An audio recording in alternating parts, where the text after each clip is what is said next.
Very interesting topic. This is the accounting disclosing error.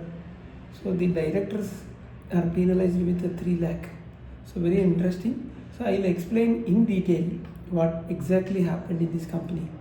This is the latest order, adjudication order, ROC Chennai, dated 15th December 2025. So which company was involved? This is Indico Ventures Limited. This is registered at Chennai. So what are the officers? What are the in default identified by ROC? So I don't want to name the directors, but total 3 directors involved. They are the identified as officers and the 3 directors are penalized. The order is available in the public domain. So what exactly triggered the action by the ROC? The action was triggered pursuant to an inquiry conducted under section 206 subsection 4 of Companies Act 2013. This inquiry was carried out by an officer authorized by the central government who was examined the company's statutory records, including the financial statements and board's reports for the earlier years. I am explaining in detail because this is a very important. So which financial year was examined during inquiry? During the inquiry, the officer inquired the financial years 31 March 2017 and financial year ending 2018. These years became critical because the alleged non-compliance was found in the disclosures made during these periods, these 2 years. So what statutory statement in board's report became the core issue? I will explain you. The core issue revolved around the director's responsibility statement given under section 134 subsection 5 of Companies Act 2013. So in the board's report, the directors categorically states that, actually here they stated that the applicable accounting standards had been followed along with the proper explanation relating to material departures. This is what disclosed. So the statement is mandatory and carries statutory accountability on the directors. So what inconsistency was found by the inquiry officer? The inquiry officer observed that clear inconsistency between what was declared in the director's responsibility statement and that was actually followed in the preparation of financial statements. Although the board claimed compliance with accounting standards, company had not complied with the several mandatory accounting standards, and crucially no explanation for such a departure was disclosed.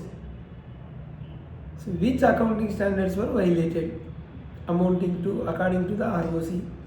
So the inquiry specifically pointed out non-compliance with accounting standard AS2, valuation of inventories, and AS5, employee benefits, AS18, related party disclosures, AS26, intangible assets.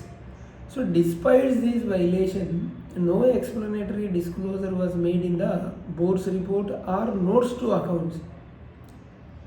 So why this absence of explanation considered as a serious violation? The answer is, we'll go to section 134 subsection 5.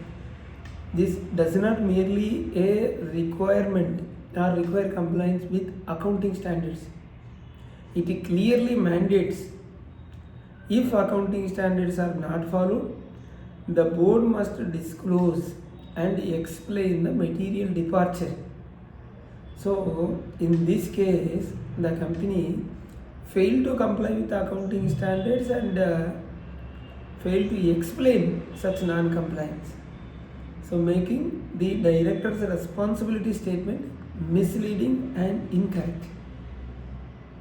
So what legal provision did ROC conclude was violated? So ROC concluded that the company had violated section 134 subsection 5. Consequently, the penal provision 134 subsection 8 became applicable. so which prescribes the penalty for such default. After submission of the enquiry report, the regional director, the Ministry of Corporate Affairs Chennai, directed the ROC to initiate adjudication proceedings. Accordingly, show cause notice for e-adjudication was issued on 20th February 2025. Proceedings were conducted under section 454 read with companies adjudication of penalties rules 2014, and the explanatory statement, yes, company submitted that any non-compliance was due to inadvertence and oversight. There was no malified intention or willful default. But however, such submissions were general in nature and did not specifically report the factual findings regarding accounting standards violations. So the ROC followed the principles of natural justice by providing e-hearing on 9th April 2025 and again rescheduled to 15th April 2025. A practicing company secretary appeared on behalf of the company and requested leniency in penalty. The ROC held that the factual non-compliance was clearly established. Mere the claims of inadvertence cannot override statutory responsibility. So directors are personally accountable for the statement made under section 134 subsection 5. Accordingly, the defense was not accepted. So they are penalized with the 3 lakh rupees. So the adjudicating officer concluded that the board's report contained incorrect statutory declarations, accounting standards were not complied with, no explanations or departure were disclosed. This amounts to clear violation of section 134 subsection 5 and penalized under section 134 subsection 8. This is a very important. So stay compliant, stay safe. We have 2 channels, RR Corporates, other channel RR Legal Talks. Please do subscribe, hit the bell icon so that you will not miss any of my videos. Thank you.